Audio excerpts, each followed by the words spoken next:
people, to communities, to pull up resources to help vulnerable groups. But you find a lot of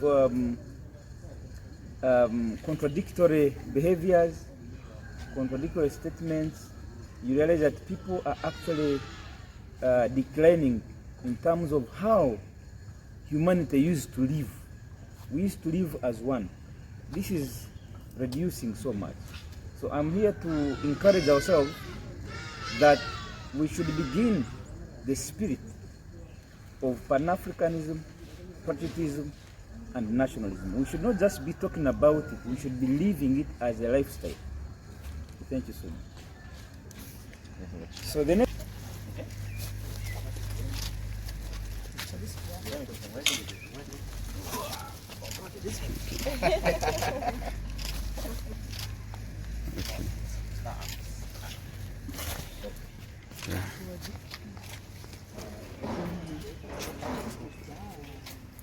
Good job, well done. Thank you. Thank you for having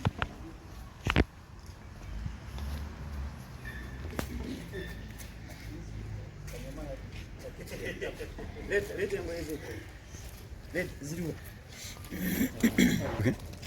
This is Coach Sebastian, and I'm here to hand over some quotes to Mr. Andrew. Coach Sebastian from which gym? Satellite Gym. Yeah. Thank you. It's a multi-step process. Reforestation with natural biodiversity, of course, it restores the nature that we're living in. Every year, 15 billion trees are cut down annually. Only 5 billion trees are being replanted. So we have a loss of 10 billion trees every year. Already today, half of the trees on Earth have been lost. If you look at examples like the Mabira forest, 90% of the Mabira forest, of the natural Mabira forest, has been cut down. At some point you need to say, we need to stop. Uganda already has the plan to plant 6 billion trees. The question is, how do you fund this? Where does the money come from? And climate finance is that answer. Climate finance can be used to create something called carbon offset certificates. By planting trees with the right documentation, you're documenting that they're removing CO2 out of the atmosphere. At the same time, worldwide, there's big polluting companies across Europe, United States, across Asia, and they have big industries that are putting carbon emissions, CO2, into the atmosphere. CO2, you mean carbon? Carbon, CO2 emissions. I wanted to explain to Dan. So the balance is now, you have industries putting carbon into the air, and you're planting trees to take carbon out of the air.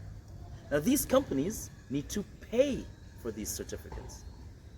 So by teaching vulnerable communities across Uganda, East Africa, and then all of Africa eventually, we teach them how to create a product that Europeans and Americans and Asians will pay for.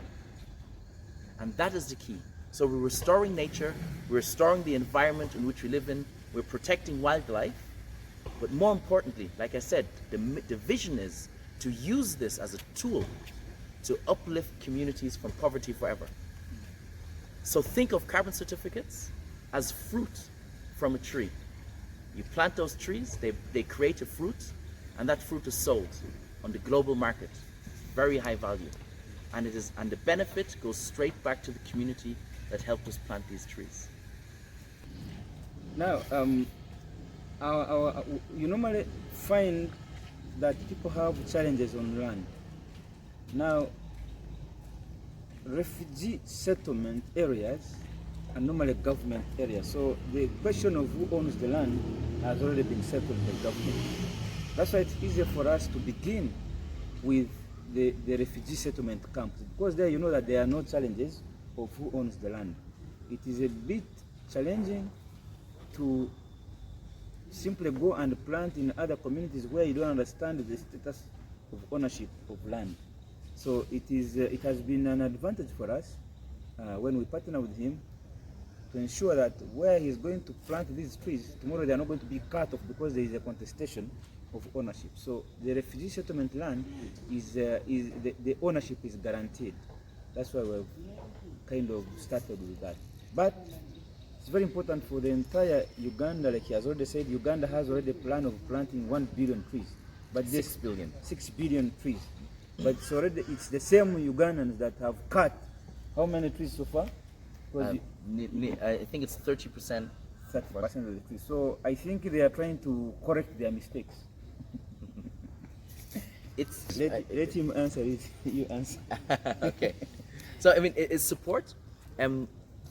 So the carbon markets are now a global fact. So I came here. Just last week I was in Dubai at the global carbon COP28, which is the global climate conference. It was attended by heads of states, representatives of government, responsible stakeholders for reforestation, energy efficiency, basically decarbonizing the global economy. So climate finance is a fact. It is regulated under United Nations framework, and it's called the Clean Development Mechanism. So it's only a matter of teaching communities, teaching countries. We advise governments in our function.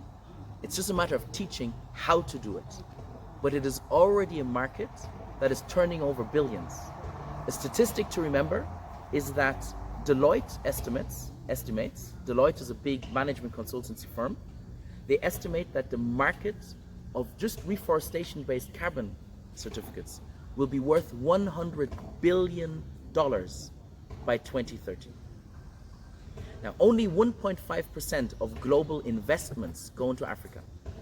All the companies, they invest somewhere else. But this is an opportunity where Africa, Uganda, can create a product, because where else in the world will you plant billions of trees?